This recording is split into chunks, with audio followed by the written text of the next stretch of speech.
Night. A lonely farmhouse stands under the red glow of a thunderstorm. Inside, security cameras flicker on.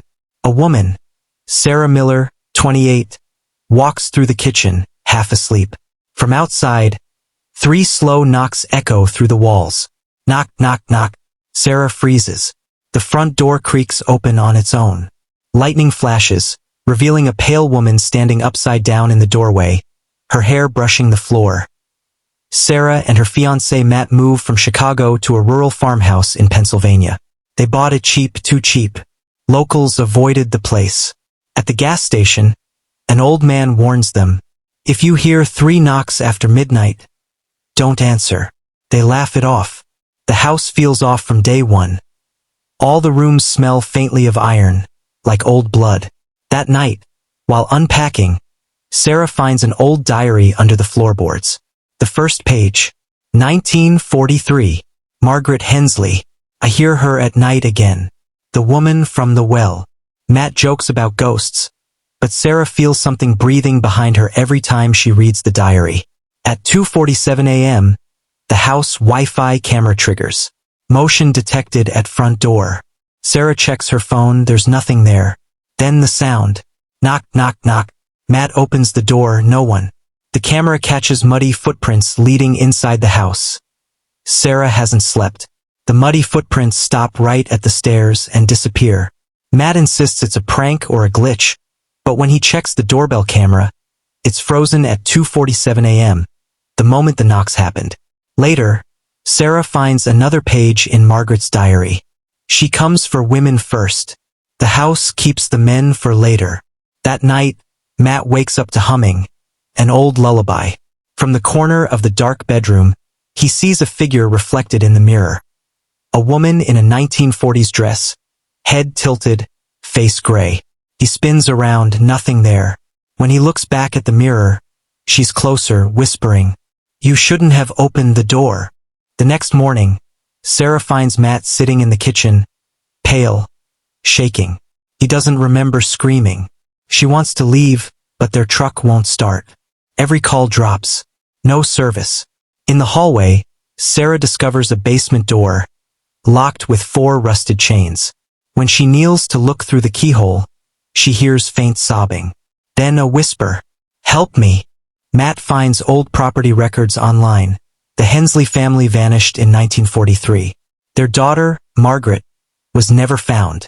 Only a dried-up well remained behind the house. At night, the chains on the basement rattle by themselves. The next morning, one chain lies broken. Matt sets up motion sensors around the basement. At 3:12 a.m., one sensor goes off, movement detected. He reviews the footage. A woman standing in the hallway, her face blurred by static. She's holding Sarah's phone in her hand. Sarah swears she left her phone upstairs. When they check it, a new video is there, timestamped 3:12 a.m. The video shows Sarah, asleep in bed. Then the camera tilts down, revealing the woman standing behind her. Sarah throws the phone. The screen glitches and plays one last voice note. "I told you not to open the door."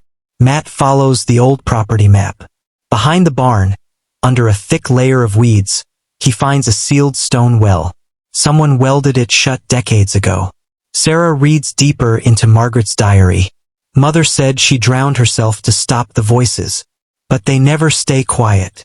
That night, Sarah hears splashing from the backyard. She goes outside and sees water dripping from the well lid. Then, faintly, a woman's hand presses against the metal from inside.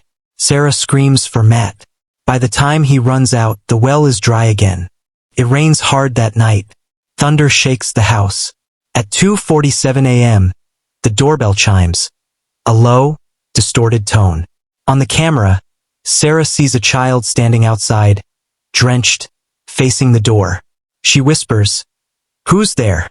No reply. 3 slow knocks. She opens the door, no child. But in the puddle on the porch, a reflection stares back. The woman in white, smiling upside down. Inside, Matt finds words written on the wall in dripping water. The 3rd knock opens the gate. Sarah decides to burn the diary. But the pages won't burn. They just blacken and heal again. Matt begs her to leave, but the doors won't open anymore. Windows show only darkness, no outside world. Then, at 2:47 a.m., it happens again. Knock, knock, knock. This time, the entire house trembles. The walls bleed. From the basement, a woman's voice calls out, "Margaret, come home." Sarah realizes Margaret didn't die. She became the house, and now it wants her. Police arrive days later after a neighbor reports smoke. The farmhouse stands silent, half-burned. Inside, they find a single phone recording left on the kitchen counter. Timestamped 2:47 a.m. The video shows Sarah crying, whispering, "It's not her house. It's hers now." Behind her, in the reflection of the shattered window, the woman in white slowly steps closer. The video ends with 3 faint knocks. The house on County Road 99 remains unoccupied to this day. No one answers after 2:47 a.m. It's been 6 months since the County Road 99 farmhouse burned. The official report says electrical fault, but the fire investigators never explained why the basement was untouched, perfectly preserved. A true crime podcaster, Emily Vargas, decides to document the case. She finds Sarah Miller's last video and becomes obsessed. No one answers after 2:47 a.m. Emily visits the ruins. Her drone footage captures something impossible. In thermal view, the basement door glows bright red, like it's alive. That night, in her motel room, her recorder plays by itself. Sarah's whisper echoes through the static. She's still here. Emily returns to the site with 2 friends, Jake, her cameraman, and Lena, a paranormal investigator. The basement door now stands open, even though it was welded shut after the fire. Inside, everything looks new. The wallpaper, the furniture, as if time reversed. A photo on the wall shows Sarah and Matt smiling, but the date reads 1943. Jake disappears first. His camera keeps recording as he walks into the hallway mirror and never comes out the other side. Lena runs to Emily screaming, "It's not a house. It's a mouth." The lights go out. When Emily turns on her flashlight, the wallpaper is covered in fresh handprints, all pointing downward. Emily finds herself alone in total darkness. Her recorder blinks. 2:47 a.m. She whispers, "Who are you?" From the darkness, a woman's voice replies, "You brought me back." 3 knocks echo through the air. Then a 4th knock. The sound cracks through the house like thunder. The walls begin to move, breathing. Faces press from inside the plaster. One of them is Sarah's. "It feeds on attention," Sarah whispers. "Every time someone watches, listens, tells the story, she wakes up again." Emily's recorder hits the floor. Still on. The final thing it captures is a child's voice whispering, "Who's next?"